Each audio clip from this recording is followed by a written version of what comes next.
ملت کے درمیان کسی قسم کا تفرقہ، فتنہ، فساد، لڑائی جھگڑے، ان تمام چیزوں سے اسلام پاک ہے، ان تمام چیزوں کا درس نہیں دیتا، پیار، محبت، شانتی کا درس دیتا ہے۔ یہ جلسے ہم اس بات کا پیغام دیتے ہیں کہ امن و امان قائم رکھیں اور ایک جہتی کے ساتھ، پیار و محبت کے ساتھ اس ہندوستان کے ملک کے اندر جو ہم ہندو، مسلم، سکھ، عیسائی آپس میں بھائی بھائی ہیں۔ یہ ہندوستان ہمارا وطن ہے، ہم اس کے باشندے ہیں، ہم سب یہاں پر پیدا ہوئے۔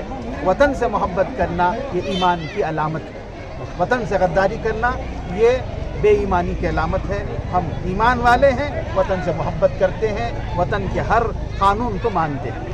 اللہ تعالی ہم سب کو ایسے مبارک اجلاس کرنے کی توفیق عطا فرمائے۔ آمین وآخر الدعوانا ان الحمد للہ رب العالمین۔